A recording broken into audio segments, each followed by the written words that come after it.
বিসমিল্লাহির রহমানির রহিম। আৰম্ভ কৰিছো পৰম কৰুণাময় পৰম দয়ালু আল্লাহৰ নামত। طاسين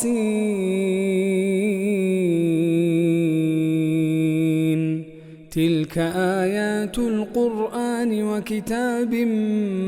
مبين তাসিম,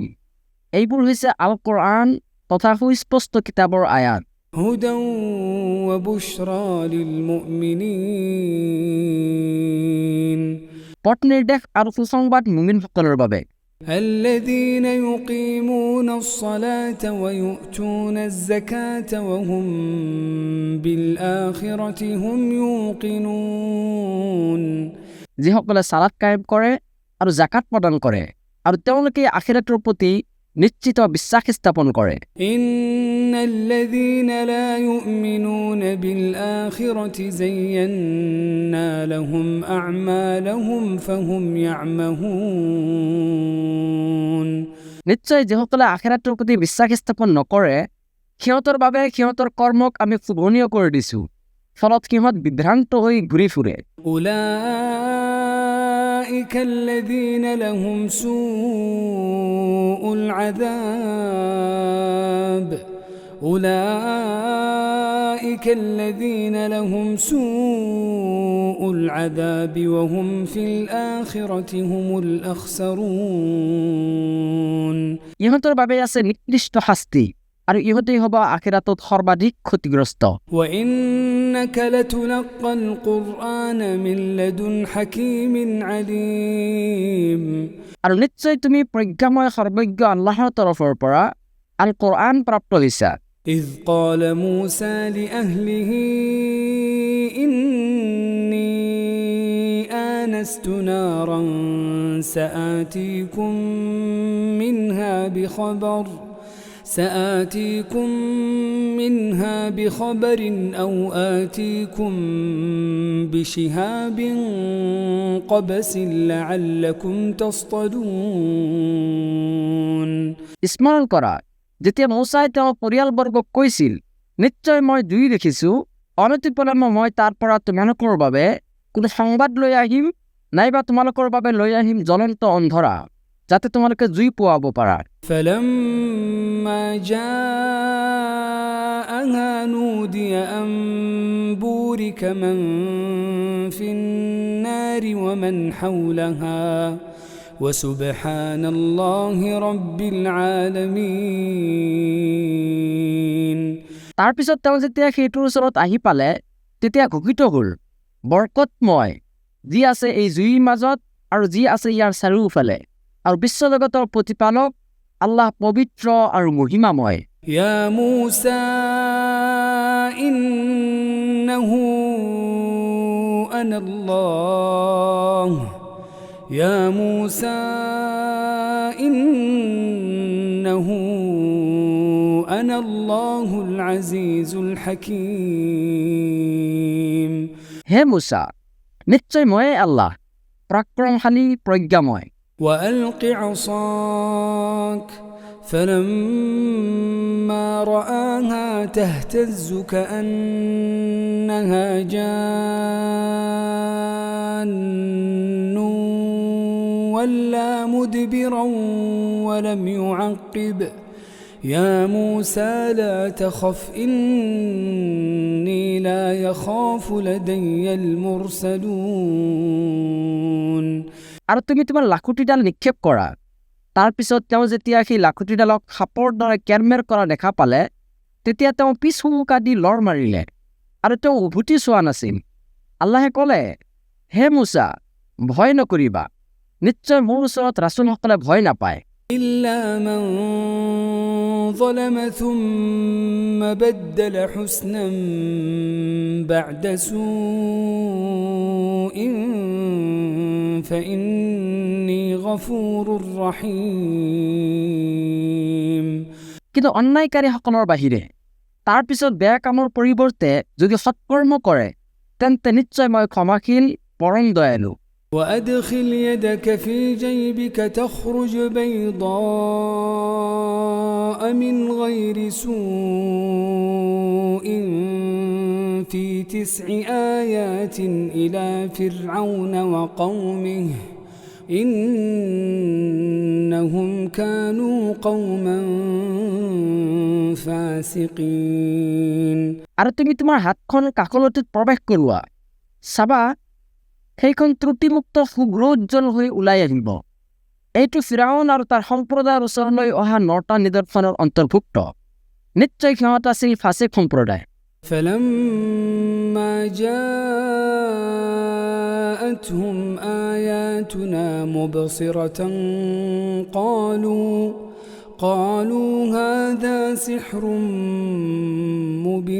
مبين তাৰপিছত যেতিয়া আমাৰ নিদৰ্শনসমূহ সিহঁতৰ ওচৰত দৃশ্যমান হ'ল সিহঁতে ক'লে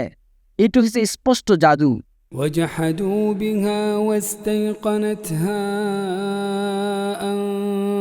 أنفسهم ظلما وعلوا فانظر كيف كان عاقبة المفسدين সিহঁতে অন্যায় আৰু উদ্ধতভাৱে নিদৰ্শনসমূহ প্ৰত্যাখ্যান কৰিলে যদিও সিহঁতৰ অন্তৰে এইবোৰক নিশ্চিত সত্য বুলি গ্ৰহণ কৰিছিল এতেকে চোৱা বিপৰ্যয় সৃষ্টিকাৰীবিলাকৰ পৰিণাম কেনেকুৱা আছে ولقد آتينا داود وسليمان علما وقال الحمد لله الذي فضلنا على كثير من عباده المؤمنين আৰু নিশ্চয় আমি দাউদ আৰু সুলাইমানক জ্ঞান দান কৰিছিলোঁ আৰু তেওঁলোকে উভয়ে কৈছিল সকলো ধৰণৰ প্ৰশংসা কেৱল আল্লাহৰ বাবে যিজনে আমাক তেওঁৰ বহুতো মুমিন বান্দাসকলৰ ওপৰত শ্ৰেষ্ঠত্ব প্ৰদান কৰিছে وورث سليمان داود وقال يا أيها الناس علمنا منطق الطير وأوتينا من كل شيء إن هذا لهو الفضل المبين আৰু সুলাইমান আছিল দাউদৰ উত্তৰাধিকাৰী আৰু তেওঁ কৈছিল হে মানৱ জাতি আমাক চৰাই চিৰকটিৰ ভাষা শিক্ষা দিয়া হৈছে আৰু আমাক সকলো বস্তু দান কৰা হৈছে নিশ্চয় এয়া সুস্পষ্ট অনুগ্ৰহ وحشر لسليمان جنوده من الجن والإنس والطير فهم يوزعون আৰু সুলাইমানৰ সন্মুখত তেওঁ গোটেই সেনাবাহিনীক সমবেত কৰা হ'ল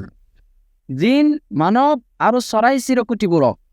তাৰপিছত সিহঁতক বিন্যস্ত কৰা হ'ল বিভিন্ন বুহত حتى إذا أتوا على واد النمل قالت نملة يا أيها النمل ادخلوا مساكنكم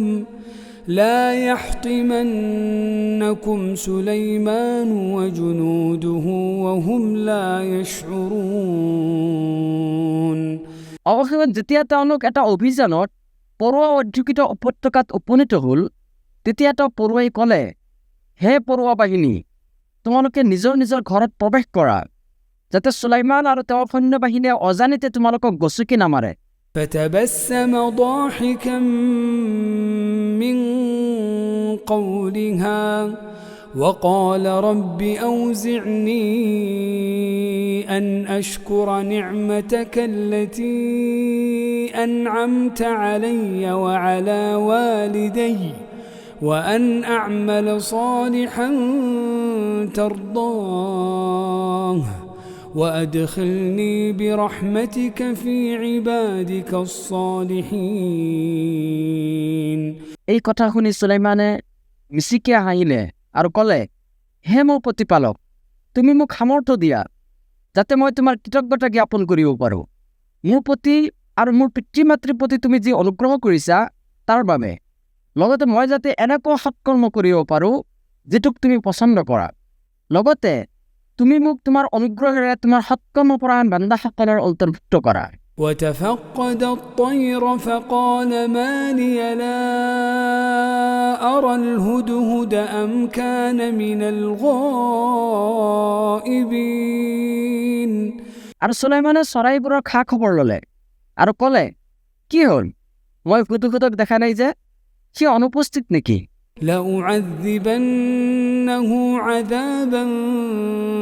شديدا أو لأذبحنه أو ليأتيني بسلطان مبين নিশ্চয় তাক মই কঠিন শাস্তি দিম, নহ'লে জবেহ কৰিম, অন্যথা মোৰ ওচৰলৈ উপযুক্ত কাৰণ দৰ্শাব লাগিব। فمكث غير بعيد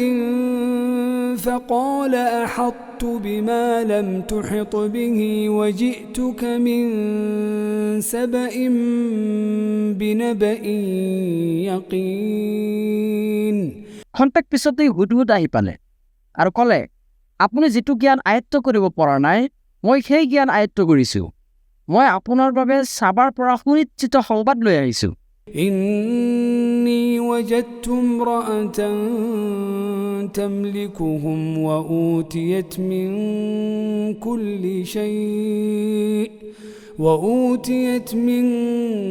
كل شيء ولها عرش عظيم মই এগৰাকী নাৰীক সিহঁতৰ ওপৰত ৰাজত্ব কৰা দেখি আহিলোঁ। তাইক সকলো বস্তু প্ৰদান কৰা হৈছে, লগতে তাইৰ এখন বিশাল সিংহাসনো আছে। وجدتها وقومها يسجدون للشمس من دون الله وزين لهم الشيطان أعمالهم فصدهم عن السبيل فهم لا يهتدون মই তাইক আৰু তাইৰ সম্প্ৰদায়ক দেখিলোঁ, সিহঁতে আল্লাহৰ পৰিৱৰ্তে সূৰ্যক সাজদা কৰে। শয়তানে সিহঁতৰ কাৰ্যৱলী সিহঁতৰ ওচৰত সুশোভিত কৰি দিছে আৰু সিহঁতক সৎপথৰ পৰা বাধাগ্ৰস্ত কৰিছে,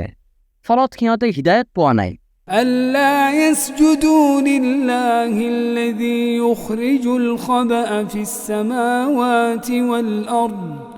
ويعلم ما تخفون وما تعلنون শয়তানে এই কাৰণে বাধা দিছে যে যাতে সিহঁতে আল্লাহক সাজদা নকৰে, যিজনে আকাশসমূহ আৰু পৃথিৱীৰ গুপ্ত বস্তুবোৰক প্ৰকাশ কৰে, আৰু তেওঁই জানে যি তোমালোকে গোপন কৰা আৰু যি তোমালোকে প্ৰকাশ কৰা। الله لا إله إلا هو رب العرش العظيم আল্লাহৰ বাহিৰে আন কোনো সত্য উপাস্য নাই, তেওঁই মহা আৰচৰ প্ৰতিপালক।